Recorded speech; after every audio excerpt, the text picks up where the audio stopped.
नमस्कार, जय हिंद। मैं विवेक सिंह आप सभी का समसामयिक घटनाचक्र के डिजिटल प्लेटफॉर्म पे हार्दिक स्वागत एवं अभिनंदन करता हूं। बच्चा पार्टी हम लोग रेशियो एंड प्रोपोर्शन का सेक्शन देख रहे थे। इसमें हम लोगों ने मिक्सचर के बारे में बात किया। रेशियो से रिलेटेड क्या क्या प्रश्न बन सकते हैं उसके बारे में भी हमने बात करी है। आज उसी कॉन्सेप्ट को हम लोग आगे बढ़ाते हैं। आज के सेशन में हम लोग मिसलेनियस प्रश्नों के बारे में बात करेंगे, है ना।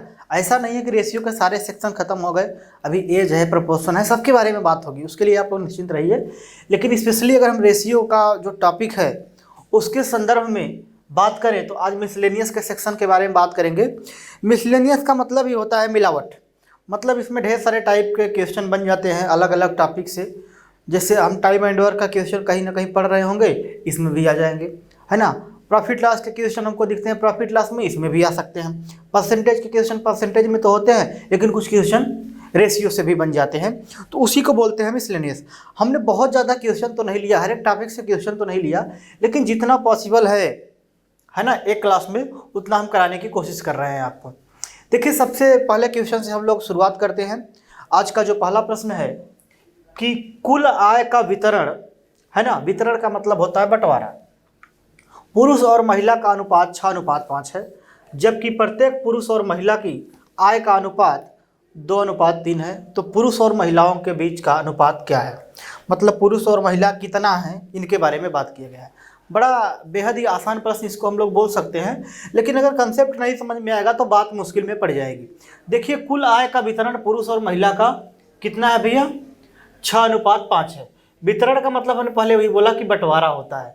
मतलब अगर हम इसके वेतन की या फिर सैलरी के बारे में बात करें, वेतन के बारे में बात किया जाए तो कितना कितना मिल रहा है भाई। अगर पुरुष को 6 रुपये मिला होगा तो महिला को कितना मिला होगा, 5। ये मिला है, फाइनली इतने रुपए मिल गए हैं, है ना। ये मंथली या फिर ईयरली वेतन नहीं है, इतना इतना मिला है। 6 रुपये पुरुष को मिला है तो 5 रुपये महिला को मिला है। आगे हम अगर थोड़ी सी बात करें, जबकि प्रत्येक पुरुष और महिला की आय का जो अनुपात दिया गया है क्वेश्चन में वो 2:3 है। मतलब प्रत्येक पुरुष 2 रुपये कमाता होगा तो महिला कितने रुपए कमाती होगी, 3 रुपये कमाती होगी। तो प्रत्येक का वेतन अगर हम आपसे बात करें, प्रत्येक का वेतन, अच्छा, प्रत्येक का जो वेतन का रेशियो क्वेश्चन में गिवन है वो दिया गया है 2:3। अब मेरी बात को जरा ध्यान से समझाने का प्रयास करिएगा। मैं क्या बताना चाहता हूं आपको। एक आदमी अगर 2 रुपये कमाएगा, एक आदमी अगर 2 रुपये पाता है और कुल 6 रुपये पाया है, तो मेल और फीमेल के बारे में या महिला और पुरुष के बारे में मैं बात करने जा रहा था। कितना हो जाएगा भैया, तो 6 रुपये कमाए हैं, एक का है 2 तो 6/2। अगर हम वुमेन का बात करें, औरतों के बारे में बात करें, तो 5 रुपये कमाती हैं, 5 रुपये मिला है और 3 महिलाएं हैं इस अनुपात में। तो ये हमको सर बात कम समझ में आई, हम इसको सरल अनुपात में बदल देंगे। ये बात हमने आपको सिखाई है कि 3 और 2 लास्ट में जो नीचे हर में लिखा गया है संख्या, उनका एलसीएम ले लेंगे। 3 और 2 6, भाई इसका एलसीएम कितना आएगा, 6। अब ऊपर गुणा कर देंगे तो 36/2 कितना हो जाएगा भाई, 18। देखिए यहाँ पे हम लोग क्या कर देंगे, या तो अगर आपको बड़े बड़े नंबर हो तो क्या करना पड़ता है, पहले 2 से 6 को भाग दे दीजिए, कितना आ जाएगा, 3 3 त्रिक 3 18, ठीक। 3 दूनी 6, 5 दूनी 10। इसको हम लोग 9:5 भी बोल सकते हैं, इसको हम लोग 9:5 भी बोल सकते हैं। यही आपका क्या है, आंसर है। कहने का मतलब मैन और वुमेन का जो अनुपात है वो 9:5 का है। 18:10 भी बोल सकते हैं, डिपेंड करता है कि ऑप्शन में क्या दिया गया है चीज़ें। चलिए हम आगे बढ़ते हैं। एक प्रश्न आगे और भी है। प्रश्न के बारे में अगर हम आपसे विचार करना चाहें तो प्रश्न दिया गया है कि कर्मचारियों की संख्या 3:2 के अनुपात में कम हो जाती है। मतलब कर्मचारी कम किए जा रहे हैं। मान लीजिए कहीं पे काम किया जा रहा है और वहाँ से कुछ कर्मचारियों को निकाला जा रहा है, ठीक है ना, कर्मचारी कम होते हैं। अच्छा, प्रत्येक कर्मचारी का वेतन 4:5 के अनुपात में बढ़ जाता है। ऐसा करने से कंपनी को 12,000 रुपये बचता है, मतलब 12,000 रुपये का लाभ होता है कंपनी को। इसलिए वेतन का प्रारंभिक व्यय ज्ञात करें। तो प्रारंभ में कंपनी कितना कमाती थी इसके बारे में बात करना था, है ना, कितना देती थी, है ना, व्यय व्यय बोला है, कितना ये देती थी कर्मचारियों को, इसके बारे में बात करी गई है। अब मेरी बात को ध्यान से समझिएगा। कर्मचारियों की संख्या के बारे में बात करें तो ये कम हो रही है। मतलब पहले अगर 3 कर्मचारी काम करते थे कहीं पे, तो अब वो घट के कितनी हो गए, 2। ये अनुपात है, फिक्स नहीं है। तो अगर हम वर्कर की बात करें, हम हिंदी में लिखते हैं कर्मचारी,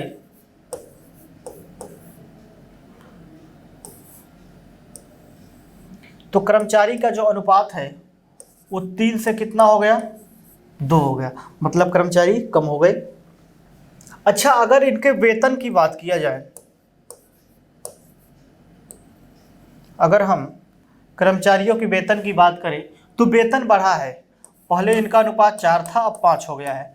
मेरी बात को ध्यान से समझिएगा। ये दिया गया है ना इसमें क्वेश्चन में, हमने अपने से थोड़ी लिख दिया, जो बात दी गई है उसके बारे में बात हो रही है।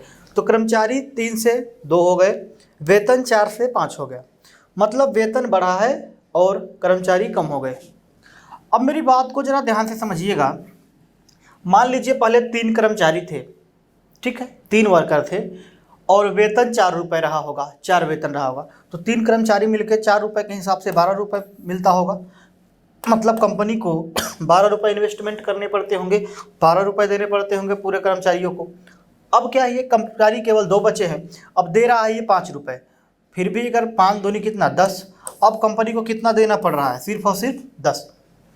अरे ना, अब आपको लगता होगा सर आपने गुणा क्यों कर दिया है 3 और 4 में। अरे भाई, कर्मचारी 3 हैं, एक कर्मचारी अगर 4 रुपये कमाएगा तो 3 मिलकर कितना कमाएंगे, 4 3 12, ठीक है। इसी प्रकार से इसको, तो 12 अनुपात कितना हो जाएगा, 10।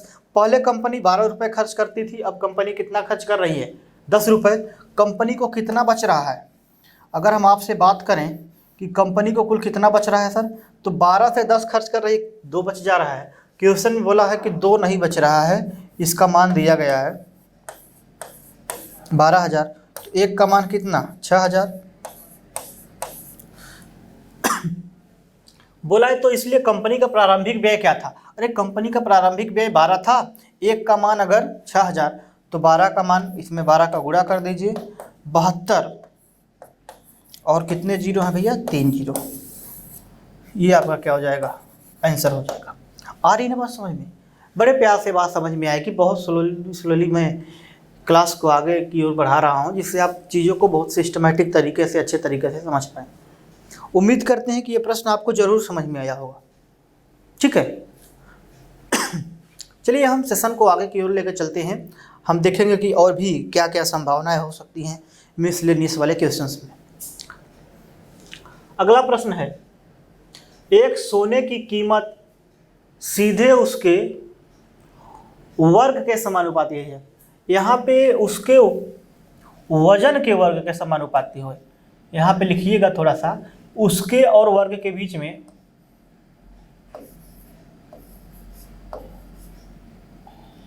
वजन के वर्ग के समानुपाती है। बिल्कुल सही हो गया आप, कि सोने की कीमत सीधे उसके वजन के वर्ग के समानुपाती है। आ रही ना बात समझ में। एक व्यापारी ने 3:2:1 के अनुपात में सोने को तोड़ दिया। एक व्यापारी क्या करता है कि ये जो सोना था इसको तोड़ दिया। किस अनुपात में तोड़ दिया, 3:2:1 के अनुपात में तोड़ दिया, और 4620 रुपये का नुकसान हुआ। मतलब उसको 4620 रुपये का नुकसान हुआ। तो सोने की शुरुआती कीमत ज्ञात करें। भाई कितने लोग इस क्वेश्चन का आंसर दे पाएंगे। चलिए आइए हम बताते हैं इस क्वेश्चन का मतलब क्या है। देखिए, जो सोने की कीमत है ना, जो सोने की कीमत है वो वजन के वर्ग के समानुपाती है।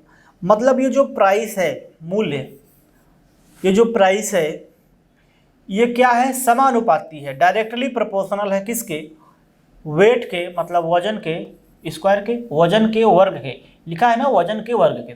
तो वेट का मतलब वजन, हिंदी में लिखना चाहे तो मूल्य, ये डायरेक्टली प्रोपोर्शनल हो जाएगा, समानुपाती हो जाएगा किसके, वजन के स्क्वायर के। आप समझ सकते हैं। तो P का मतलब मूल्य और W का मतलब वजन। ठीक है, प्रोपोर्शनल को हटाने के लिए आप लोग जैसा कि जानते हैं कि इसको हम लोग कांस्टेंट एक लेते हैं के, ठीक है। तो P बराबर के लिख सकते हैं इसको, और W स्क्वायर, ठीक है। इसका मतलब यही था, ये क्वेश्चन में बोलने का मतलब यही था। ये बात अगर थोड़ी सी कम भी समझ में आई है तो कोई दिक्कत की बात नहीं है। और ये बात क्यों नहीं समझ में आएगी भाई, इतना टेक्निकल चीज़ तो हमने बता नहीं दी आपको, बहुत बेसिक सी बात करी है, आपने कई बार देखा है इस चीज़ को। आगे देखते हैं। एक व्यक्ति क्या करता है कि एक सोने का मान लीजिए, है ना, एक गोल्ड है उसके पास। अब कितना बड़ा है इसका आइडिया तो नहीं है, लेकिन बोला है कि जो भी है उसको 3:2:1 के अनुपात में तोड़ देता है। किस अनुपात में तोड़ता है भाई? 3:2:1 के अनुपात में तोड़ देता है। इसका साधारण सा मतलब ये होता है कि सोने को तोड़ा गया 3:2:1, ठीक है। ठीक है, ये सोना है,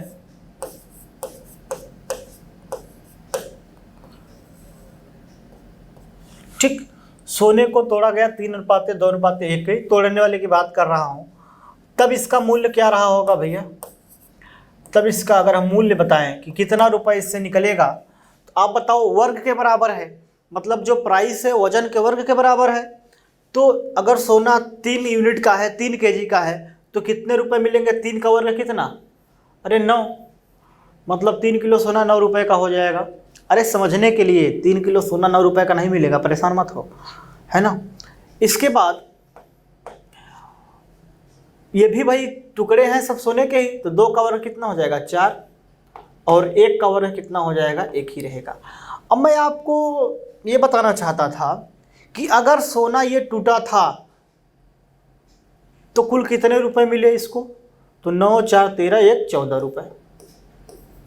तोड़ के सोना बेचा तो 9, 4, 13, 1, 14 यूनिट या 14 रुपए। अच्छा, सोना कुल कितना था? 6। तो देखिए, अगर तोड़ के बेचा गया 3, 2 और 1 के अनुपात में, तो 14 रुपए ही मिले, क्योंकि हमने जोड़ा। लेकिन अगर तोड़ा ना होता तो ये सोना कितने किलो का रहता, या फिर कितने यूनिट का रहता? 6 यूनिट का। तो अगर तोड़ा ना गया होता और ये इसी भाव से बिकता, मतलब वजन के वर्ग के स्क्वायर के हिसाब से, तो आप मेरी बात को समझिएगा, ये फाइनली क्या होता? ये फाइनली क्या होता आप गेस करिए कि जो 14 रुपए का सोना बेचता है वो 36 रुपए में बिका होता। क्यों भाई? क्योंकि इसके वर्ग के बराबर बिका होता। तो अगर हम बात करें कि तोड़ के बेचने पे एक दुकानदार को कितने की नुकसान हुआ, अगर हम इसके बारे में बात किया जाए, तो 36 में से 14 घटा देंगे।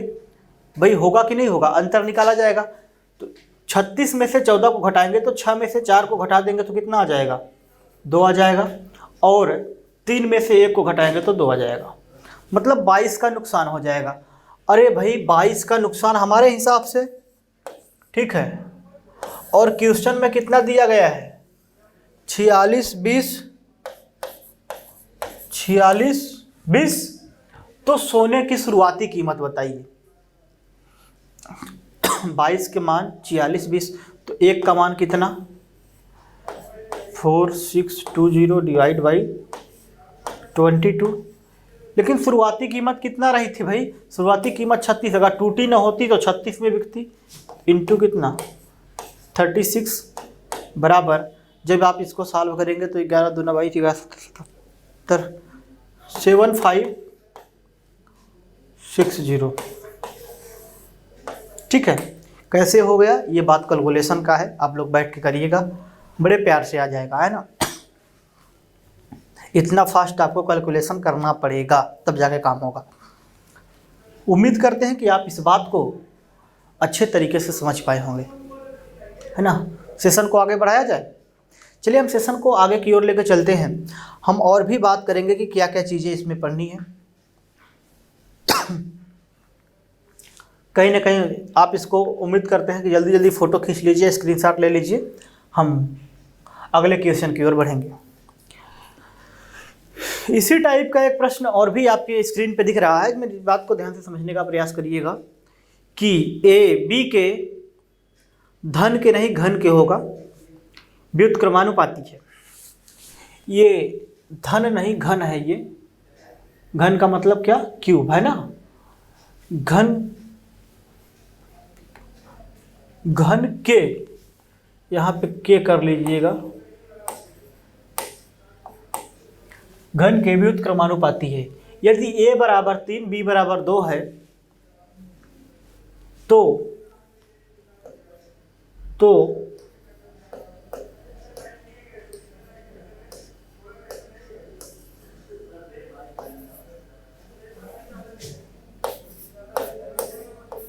यदि a बराबर 8/9 है तो b का मान ज्ञात करिए। ये तो भी नहीं भी रहेगा तो कोई दिक्कत की बात नहीं है। यदि a बराबर 8/9 है, क्योंकि तो वहाँ पे लगा है, तो b का मान ज्ञात करें। अब मेरी बात को ध्यान से समझने का प्रयास करिएगा। a b के मतलब जो a है वो व्युत्क्रमानुपाती है, इनवर्सली प्रोपोर्शनल है। क्या इनवर्सली प्रोपोर्शनल? प्रोपोर्शनल तो है लेकिन इनवर्सली मतलब उल्टा, इसके b के घन के। आ रही ना बात समझ में? यहां से अगर हम आपसे बात करना चाहें तो a बराबर प्रोपोर्शनल हटेगा नियतांक के, है ना, constant value upon b cube. ठीक, आ रही ना, क्यूब में है ये। बोला है कि a बराबर 3 और b बराबर 2। ये क्वेश्चन में गिवन है, ये क्वेश्चन में गिवन है भाई, हमने अपने से कोई बात नहीं लिखी, सारी बातें क्वेश्चन में गिवन है। a बराबर 3 b बराबर 2। भाई अगर a की जगह पे हम 3 रख दें, a की जगह पे हम 3 रख दें बराबर k 1 b की जगह पे हम 2 रख दें, 2 का क्यूब। तो अगर हम यहाँ से k का मान निकालने की बात करें तो k बराबर, ये देखिए ये इधर चला जाएगा, लेकिन 2 का क्यूब कितना होता है भाई, 2 दूनी 4 दूनी 8, 8 का गुणा 3 में करेंगे तो ये हो जाएगा 24। तो ये जो नियतांक वाली वैल्यू हमको दिख रही थी, जो नियतांक का मान हमने देखा है, वो k का मान कितना है भाई, 24 है। अरे k का मान 24 आ गया, अब क्या बोलते हो, आगे बढ़ो। अब जो बातें बोली गई हैं सारा कुछ हम लोग निकाल सकते हैं, जो भी बातें बोली गई हैं बड़ा सिस्टमेटिक तरीके से हम लोग उसको निकाल सकते हैं। भाई निकाल सकते हैं, कैसे निकाल सकते हैं, अगर हम इसके बारे में बात करें आपसे तो ध्यान से समझिएगा। बोला है कि a बराबर 8/9, इसी में पुट करो, इस वाले पार्ट में a की जगह पे, भाई इसी में पुट करेंगे ना यहाँ पे लाके, तो a की जगह पे हम लिख देंगे 8/9 बराबर k की जगह पे ये रहा 24, k की जगह पे हम लोग 24 लिखेंगे, इंटू 1/b क्यूब। b ही पूछा है हमसे तो इसलिए b अभी बचा हुआ है। देखिए 8 से काटेंगे, 8 से कितनी बार, 3 बार, है ना। तो ये हो जाएगा यहाँ पे 1/9 बराबर 3/b क्यूब। अगर हम b क्यूब के बारे में आपसे बात करें, b क्यूब के बारे में बात करें तो ध्यान से समझिएगा। b क्यूब इधर चला गया, ठीक, अब 9 उधर चला जाएगा तो 9 त्रिक कितना हो जाएगा, 27। तो b बराबर कितना, अरे क्यूब है तो ये किसका क्यूब है, ये 3 का।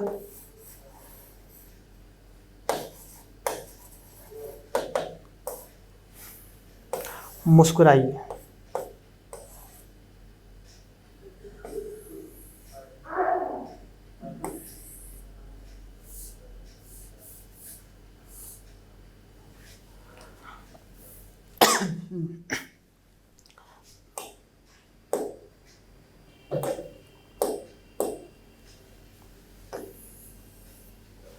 ध्यान से समझने का प्रयास करिएगा। मैं एक बार इस क्वेश्चन को फिर से एक्सप्लेन करता हूं क्योंकि ये बहुत ही शानदार प्रश्नों में से है ना। ये जल्दी से नहीं कर पाते हर एक बच्चे। मेरी बात को फिर से ध्यान से समझिएगा। क्वेश्चन में बोला गया है कि a b के घन के भी उत्क्रमानुपाती है। सबसे पहले a के बारे में बात करते हैं।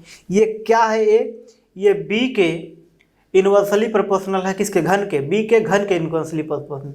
इन्वर्सली प्रोपोर्शनल का मतलब प्रोपोर्शनल लेकिन अपान में लिख देंगे b क्यूब।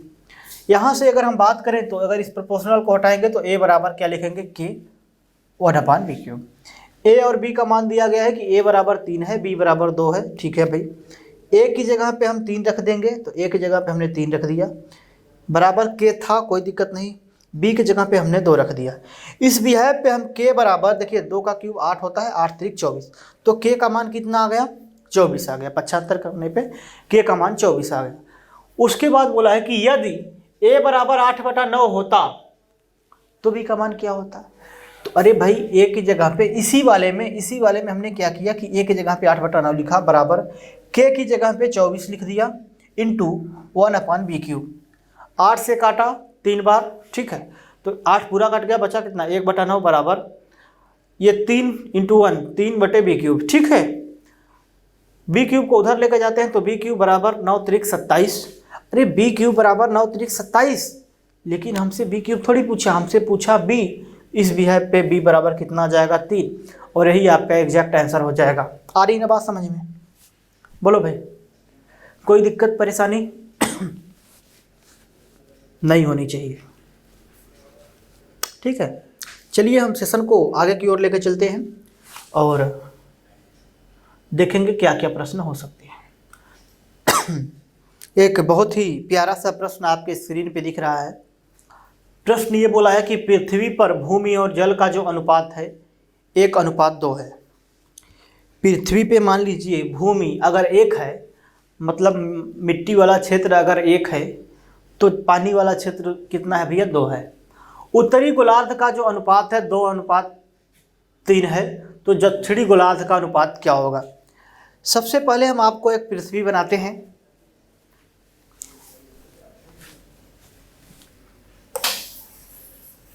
ठीक है, इसमें उत्तरी गोलार्ध है, दक्षिणी गोलार्ध है, नॉर्दर्न हेमिस्फीयर के बारे में हम बात करने जा रहे हैं। हालांकि बहुत ज़्यादा टेक्निकल चीज़ें नहीं पढ़ानी है आपको, हम इसको उत्तरी गोलार्ध बोल देते हैं।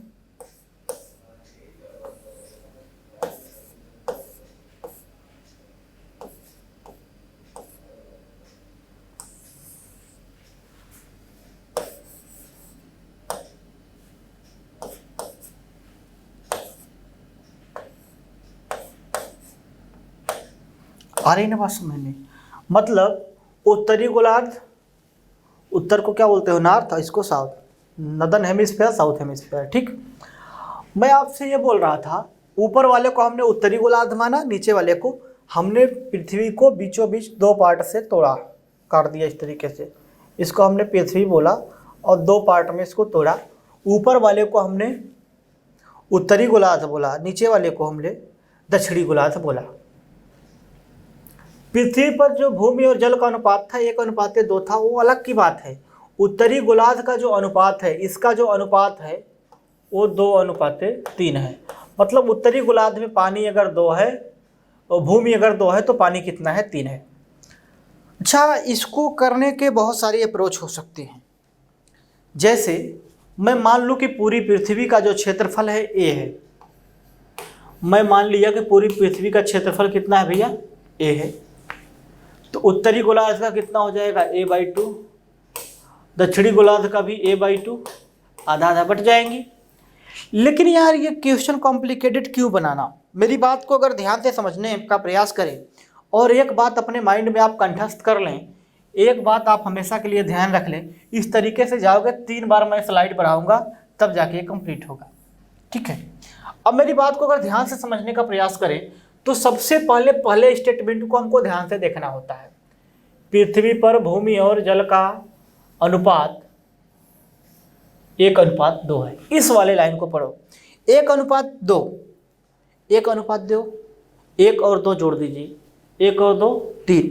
हम मान लेते हैं कि दोनों का अनुपात 3 है, तो हम 30 किलोमीटर मान लेते हैं। कैसे भी मान लो, 30 किलो 30 किलोमीटर कुछ भी मानो, कोई फर्क नहीं पड़ता। हम मान लेते हैं कि पूरा जो पृथ्वी का क्षेत्रफल है वो 30 किलोमीटर है, 30 किलो की पृथ्वी है, जैसे समझ सको, 30 यूनिट की पृथ्वी है, कोई फर्क नहीं पड़ता, हमें आंसर से मतलब होता है ना। तो भाई 30 किलोमीटर हम मान लेते हैं अगर पृथ्वी है, तो ऊपर वाला भी कितना, 15 किलोमीटर, नीचे वाला कितना, 15 किलोमीटर, क्योंकि टोटल 30, तो ऊपर भी 15 नीचे भी 15। आ रही बात समझ में? बोलो।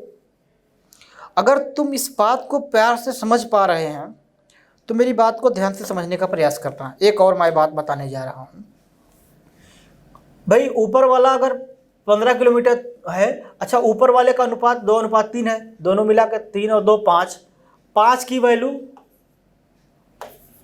5 का मान कितना है भैया 15 किलोमीटर। 1 का मान कितना हो जाएगा 5 3 15 3। 1 का मान 3, तो 3 का गुणा इसमें कर दोगे तो 6, और यहाँ पे कितना 9। मतलब उत्तरी गोलार्ध का जो अनुपात है वो 6:9 है। इस हिसाब से 6 अनुपात है कितना 9। तो दक्षिणी गोलार्ध का कितना? अरे भाई जो ये 1:2 को, भाई 1:2 3, 3 का मान 30, तो यहाँ से हम ये बोल सकते हैं कि जो भूमि और जल का अनुपात है, या भूमि अनुपात जल, ये पहले कुल पृथ्वी का कितना है भैया, तो ये हो जाएगा सर 10:20। बोलो कैसे? अरे टोटल 30 है, 1:2 3, तो भैया 3 यूनिट की वैल्यू 30, तो 1 की वैल्यू 10, तो 1 के जगह पे हमने 10 लिख दिया, बी के जगह पे 20। कोई फर्क नहीं पड़ता, आप 100 और 200 ले लो, यहाँ पे बढ़ा दो, है ना, 150 बांट दो, बात वही है सब। तो भूमि और जल का जो अनुपात था 10:20 था। अब मैं ये टोटल पृथ्वी का हो गया। अच्छा, उत्तरी वाले में कितना है भैया? उत्तरी वाले में अभी हमने निकाला था 6:9, 6:9। तो यहाँ से हम पूछ रहे हैं कि दक्षिणी वाले का कितना है भैया, साउथ हेमिस्फीयर का कितना हो जाएगा। तो आप कहोगे सर टोटल 10 था, 10 में से 6 नॉर्थ वाले पे, तो साउथ वाले पे कितना बचा 4। टोटल 20 था पृथ्वी पर, टोटल पूरे पृथ्वी पर 20 था, है ना पानी, और नॉर्थ वाले पे मतलब उत्तरी वाले पे 9 है, तो बचा कितना 11, और ये आपका क्या हो जाएगा, तो 4:11 इसका राइट आंसर हो जाएगा। अरे क्या बोलते हो, बोलो आई बात समझ में कि नहीं? 4:11 इसका राइट आंसर हो जाएगा। बहुत बच्चों के मन में आ रहा है सर कि 11 किलोमीटर कहाँ से मान लिए, 30 किलोमीटर क्यों माने? मत मान, क्या फ़र्क पड़ता है, जो नंबर मानना हो वो मान लो, जैसे मानना हो वैसे मान लो, आंसर पे कोई प्रभाव नहीं पड़ेगा। मैं बोलता हूँ 300 मान लो ना, 300 मान लोगे, क्या बिगाड़ लोगे इसका? 300 मानोगे तो ये हो जाएगा 150, ये हो जाएगा 150, तो ये हो जाएगा 60, ये हो जाएगा 90, ये हो जाएगा 100, ये हो जाएगा 200। फिर इसमें से 60 90 घटाओगे 40 110, एक जीरो से एक जीरो कट जाएगा, आ जाएगा कितना 4:11। अरे अनुपात है, बाद में कट जाएगा, ज़्यादा लोड नहीं लेना इस बात का। सर आप 30 ही क्यों माने, 300 ही क्यों माने? अगर ये बात नहीं समझ जाती तो तुम मूर्ख हो, तुमसे कुछ ना हो पाएगा। चलो आगे बढ़ते हैं।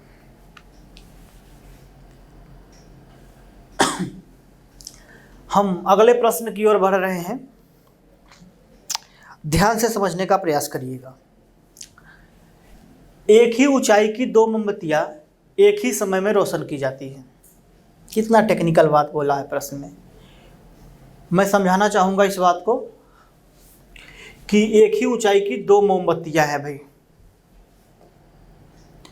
एक ही ऊंचाई की 2 मोमबत्तियां हैं, है ना, एक ही ऊंचाई की 2 मोमबत्तियां, एक ही ऊंचाई की 2 मोमबत्ती बनाई गई है।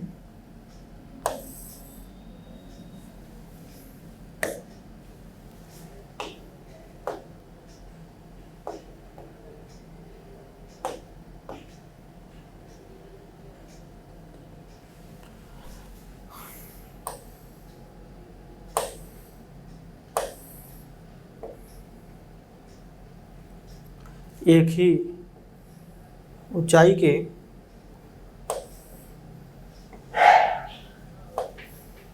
अरे भाई एक ही ऊंचाई की मान लीजिए 2 मोमबत्तियां हैं, है ना, आ क्यों नहीं रहा?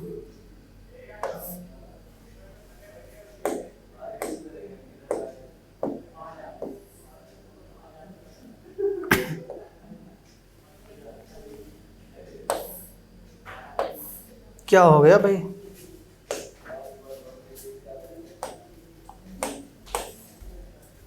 इसको चेंज करिए।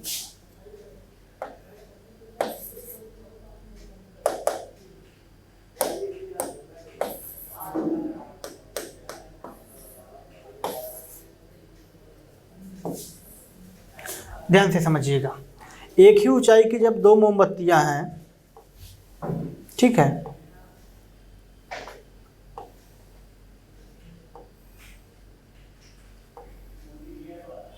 ठीक। अब जब एक ही ऊंचाई की दोनों मोमबत्तियां हैं तो मेरी बात को ध्यान से समझने का प्रयास करना। ये जलाई गई, ठीक। अब जब इनको जलाया गया तो खास बात ये है कि पहला कितने घंटे में भैया? 7 घंटे में, और दूसरा 6 घंटे में ख़त्म हो जाता है। तो पहला वाला 7 घंटे लगा रहा है और दूसरा वाला 6 घंटे लगाता है। यह मानते हुए कि प्रत्येक मोमबत्ती एक स्थिर दर से जल रही है ना। ये माना जा रहा है कि प्रत्येक मोमबत्ती एक स्थिर दर से जल रही है। ऐसा नहीं कि पहली वाली तेज जल रही है, दूसरी वाली धीरे जल रही है, बराबर जल रही हैं, ठीक है। रोशनी होने के बाद कितने घंटों में पहली और दूसरी मोमबत्तियों के बीच का अनुपात 3:1 हो जाएगा? भाई जलाई गई साथ में, ये जलती है, जब ख़त्म होती है तो एक 7 घंटे में ख़त्म होती है, एक 6 घंटे में ख़त्म होती है। हाँ, शुरू में बराबर। बाद में क्या होता है कि जो इनका अनुपात है, पहली मोमबत्ती मान लीजिए, पहली वाली जो मोमबत्ती है और जो दूसरी वाली मोमबत्ती है, इनका जो अनुपात है वो कितना हो जाएगा? 3:1 हो जाएगा। देखो ये ऊपर रह गया, इन छोटा हो गया, तो इसी को बोलते हैं अनुपात, है ना। अब ये अनुपात फिक्स है, 3:1 बोला गया है प्रश्न। ये कहीं ना कहीं जो क्वेश्चन है ये टाइम एंड वर्क को रिलेट कर जाता है। कार्य और समय एक टॉपिक पढ़ते हैं हम लोग, उससे रिलेट कर जाता है। थोड़ा सा अब एग्जाम्पल देंगे। जैसे एक क्वेश्चन बोला जाए कि एक आदमी किसी काम को 10 दिन में कर सकता है, दूसरा आदमी मान लीजिए बी किसी काम को 15 दिन में कर सकता है। तो बताइए, फाइंड ए प्लस बी, मतलब ए और बी मिलकर काम को कितने दिन में पूरा करेंगे। आ रही ना बात समझ में? तो हमको जब ये निकालना पड़ता था तो हम क्या करते थे, हम ये जानना चाहते थे। सबसे पहली मेरी प्योरिटी ये होती थी कि ए किसी काम को 10 दिन में करता है, बी 15 दिन में करता है। वो आखिर काम है कौन सा जिसको 10 दिन में करता है, बी 15 दिन में? काम पता तो होना चाहिए ना तुम्हें। तो काम निकालने के लिए हम क्या करते थे कि 20 और 15 का हम लोग क्या करते थे, एलसीएम लेते थे। एक ऐसी छोटी से छोटी संख्या या फिर बड़ी संख्या भी ले लीजिए जो 10 से भी कटती हो और 15 से भी कटती हो, हम 30 मान लेते हैं। तो हम यही मान लेते थे कि टोटल जो वर्क था 30 था।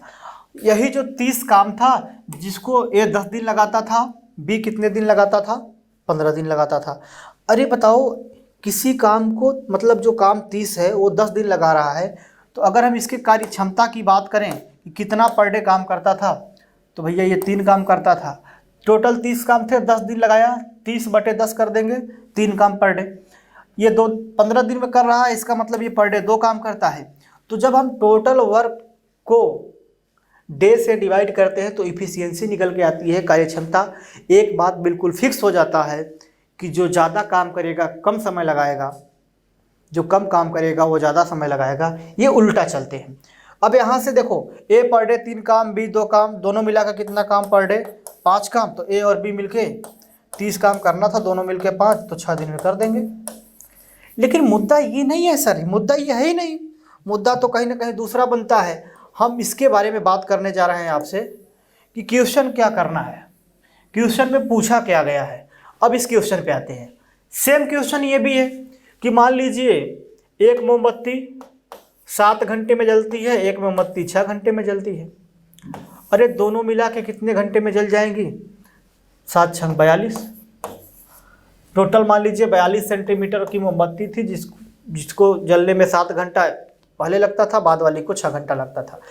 मैं ये जानना चाहता था कि पहली मोमबत्ती कितने में, तो 6 सेंटीमीटर पर आवर जल रही होगी, दूसरी वाली 6 × 7 = 42, 7 सेंटीमीटर पर आवर जल रही होगी। अरे क्या बोलते हो, बड़ी आसान बात हो गई है ना। यहाँ से हमने इफ़िशियंसी भी निकाल दिया, कितना तेज़ जल रही है, क्या चीज़ें हो रही हैं, सारी चीज़ें यहाँ पे कहीं ना कहीं आ रही होंगी। भाई इनका अनुपात 3:1 हो जाए तो देखो टोटल 42 सेंटीमीटर की थी, पहली वाली मान लीजिए 6 टाइम लगाती थी और दूसरी वाली टोटल 42 ही था, दूसरी वाली 70 हम अपने से मान लिए, ये वाला इफ़िशियंसी हमने यहाँ पे रखा है। और तब इनका जो अनुपात था वो कितना हो गया था भैया, 3:1। ऊपर का नीचे, नीचे का ऊपर कर सकते हैं, लेकिन ध्यान रहे इसको भी पलटना पड़ेगा। अब मैं इस बात को मिटा रहा हूँ। ये क्वेश्चन थोड़ा सा लेंदी दिख रहा होगा आपको, है भी, क्योंकि लास्ट आखिरी क्वेश्चन चल रहा है ना इसका। इसी टाइप का एक और क्वेश्चन करेंगे, उसके बाद क्लास खत्म हो जाएगी। अब मेरी बात को ध्यान से समझिएगा, जब हम इसको सॉल्व करेंगे तो उधर गुणा करेंगे तो 1 का कितना हो जाएगा, अरे 42 - 60 ही रह जाएगा, बराबर। यहाँ पे देखिए इसको इधर लेकर चले जाएंगे तो 3 दूनी 6 और यहाँ कितना हो जाएगा, 4 3 12, और यहाँ पे माइनस का चिन्ह है, माइनस रहने देंगे, 7 3 21 टी। टी ही क्यों माना, समय को टी से डिनोट करते हैं टाइम, इसलिए हमने टी माना, आप कुछ भी मान सकते हैं। हम इसको सॉल्व करने की बात करें तो 21 टी को इधर लेके जाएंगे तो 6 इधर जाएगा तो ये बचेगा 15 टी, है ना। और इसको हम इधर लेके आए तो ये घट जाएगा, तो 6 में से अगर 2 को घटाएंगे तो 4 आ जाएगा, और 12 में से 4 को घटाएंगे तो 8 आ जाएगा। यहाँ से टी बराबर कितना, कुल टाइम कितना लग जाएगा भैया, कितने समय के बाद, 84/15 टाइम के बाद। भैया मिनट वगैरह में कन्वर्ट करके अगर देखना हो, देखो 15 × 5 = 75, 75 सही 9/15। अब ये इसका मतलब क्या हुआ सर, 5 सही 9/15 का मतलब क्या हुआ, इसका मतलब ये हुआ कि 5 घंटा कंप्लीट, और जो बचा है 9/15 मिनट। अब 9/15 मिनट क्या है सर, इस 9/15 मिनट भी होता है क्या, तो मेरी बात को ध्यान से समझना। 15 का मान लो 60, क्योंकि 1 घंटा में 60 मिनट ही होते हैं, तो इसको 60 बनाने के लिए 4 से गुणा करना पड़ेगा, 15 चौके 60, तो इसको भी 4 से गुणा करना पड़ेगा 15 से, है ना। तो 4 से गुणा करेंगे तो ये कितना हो जाएगा, 9 चौक 36 मिनट, ऊपर नीचे 60 का गुणा कर देंगे, ठीक है। तो 5 घंटा 36 मिनट, ये थोड़ा सा कहीं ना कहीं खतरनाक प्रश्न हो गया। हमने इसके बेसिक कंसेप्ट के बारे में बात करी टाइम एंड वर्क से। अब हम इसको फिर से एक बार रिवीजन कराते हैं, फिर एक क्वेश्चन आप लोग प्रैक्टिस करें जल्दी से।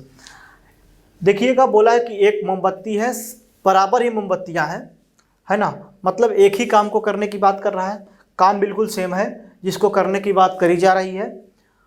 उसका मतलब यही हुआ, इनडायरेक्टली वो यही बोलना चाहता है कि एक ही ऊंचाई की दोनों मोमबत्तियां हैं, इसका मतलब कि एक ही काम को करने की बात किया जा रहा है, जिसे 7 घंटे और 6 घंटे में किया जा रहा है।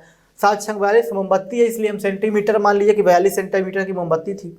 अरे 42 सेंटीमीटर की मोमबत्ती थी और जल रही थी 7 घंटे में, 1 घंटे में कितना जलती होगी, इससे भाग दे दो 7 से, तो 7 6 42, मतलब 6 सेंटीमीटर 1 घंटे में। 42 सेंटीमीटर की मोमबत्ती को जलाने में 6 घंटा लग रहा है, 6 से भाग दे दो, 7 सेंटीमीटर 1 घंटे में जल रही होगी। तो टोटल 42 थी, हमने माना कि 6 टाइम लग रहा था, है ना, और नीचे वाले को 7 टाइम, तब इनका रेशियो 3/1। 3/1 कहाँ से आया सर, क्योंकि क्वेश्चन में गिवन है ये वाला, यही पूछा गया कि इसी अनुपात में होना चाहिए हमको। सॉल्व करेंगे, 1 का गुणा इधर करेंगे, कोई फर्क नहीं पड़ता, 42 - 6t, इसको इधर लेके जाएंगे तो 126 - 21t। क्यों भाई, 42 का गुणा पहले 3 में होगा तो कितना हो जाएगा, 126, माइनस 7 का गुणा 21 3 में करेंगे तो 21 हो जाएगा। 21t माइनस में है, इधर आएगा प्लस में हो जाएगा, तो प्लस 21t - 6t बराबर कितना, 15t। इधर जाएगा 126 में से हम 42 को घटाएंगे तो 84, t बराबर 84/15। डिवाइड करेंगे 15 से, 5 सही 9/15, लेकिन अगर हम मिनट में कन्वर्ट करें तो 5 घंटा तो कंप्लीट है, 9/15 का मतलब 36 मिनट। क्यों, क्योंकि 60 मिनट का 1 घंटा होता है, तो 15 का मान अगर 60 बनाने के लिए किससे गुणा करना पड़ेगा, 15 चौका 60, तो 9 का भी गुणा कर देंगे तो 9 चौक 36। एक प्रश्न और कर लीजिए आप लोग।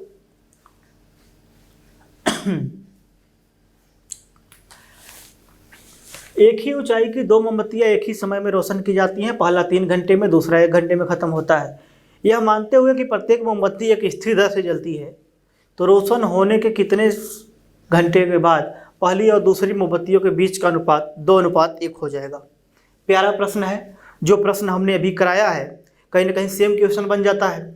तो आइए मेरी बात को ध्यान से समझिए। एक बार मैं बोलना क्या चाहता था आपसे कि भाई मोमबत्तियों को बारे में बात हो रही है, पहला 3 घंटे में, दूसरा 1 घंटे में। हम अगर टोटल के बारे में बात करें तो हम मान लेते हैं कि 3 सेंटीमीटर का मोमबत्ती था। तो टाइम के बारे में या फिर इफिशियंसी जिसको हम टाइम एंड वर्क से रिलेट करके बोल रहे थे, उस बिहेव पे कितना हो जाएगा 1 सेंटीमीटर पर आवर्स, और यहाँ पे 3 सेंटीमीटर पर आवर्स। आ रही ना बात समझ में। आगे का प्रोसेस क्या था भैया, टोटल 3 सेंटीमीटर था जिसमें पहले वाले को 1 सेंटीमीटर, तो 1 टी मान लेंगे या फिर टी मान लेंगे, डिवाइड बाई इसके वाले में क्या करेंगे 3 माइनस 3t, और ये जो बराबर रेशियो दिया गया था 2:1 के अनुपात में था। सेम क्वेश्चन था पिछला वाला, है ना। अगर पिछला समझ में आया होगा तो इसमें कोई दिक्कत नहीं होगी आपको। 1 का गुणा इधर करेंगे 3 माइनस टी बराबर उधर 6 माइनस 6t। आ रही ना बात समझ में। इसको इधर लेके आएंगे, 6t में से 1t घट जाएगा 5t बराबर 3। अरे यही हो जाएगा ना, देखो इधर जाएगा 6t आएगा प्लस में, plus 6t minus T 5t। 6 है यहाँ पे, लेकिन ये 3 को अगर हम उधर लेके जाएं तो माइनस हो जाएगा, तो t बराबर कितना हो जाएगा 3/5। तो टाइम कुल कितना लगा भैया 3/5। अरे ये टाइम कौन सा है 3/5, इसके बारे में जान लेते हैं। अगर हम, क्योंकि ये छोटा है तो ये मिनट में ही है, घंटे में गया ही नहीं। तो देखो इसको 60 कर देते हैं, तो 12 पंचे मतलब 12 से गुणा करना पड़ेगा तब ये 60 बनेगा। तो ऊपर भी 12 से गुणा कर देते हैं, तो 12 कितना 36 मिनट। तो 36 मिनट इस क्वेश्चन का राइट आंसर हो जाएगा। उम्मीद करते हैं कि आपको ये सारी बातें समझ में आई होंगी। कुछ खतरनाक प्रश्न हम लोगों ने लास्ट में किए, 4-5 प्रश्न, जैसे एक ये दोनों प्रश्न हो गए, कुछ ज़्यादा ही खतरनाक थे थोड़े से, है ना। ये वाला प्रश्न भी टेक्निकल था। हम बात करें इस प्रश्न के बारे में तो बहुत ही ज़्यादा प्यारा प्रश्न हमको लगा। और ये चारों क्वेश्चन आपको ध्यान में 2-3 बार प्रैक्टिस करने पड़ेंगे तब बनेंगे। इसके पहले के क्वेश्चन बेहद आसान थे। तो चलिए आज के लिए इतना ही रहने देते हैं। हम मिलेंगे नेक्स्ट सेशन में। एवरेज शायद कंप्लीट हो चुका है। एवरेज कंप्लीट है तो हम एज के बारे में आपसे बात करेंगे, क्योंकि इसी का सेक्शन होता है एज या फिर पार्टनरशिप। किसी न किसी एक सेक्शन के साथ हम लोग हाजिर होंगे। तब तक के लिए खुश रहिए, ख्याल रखिए, टेक केयर, बाय।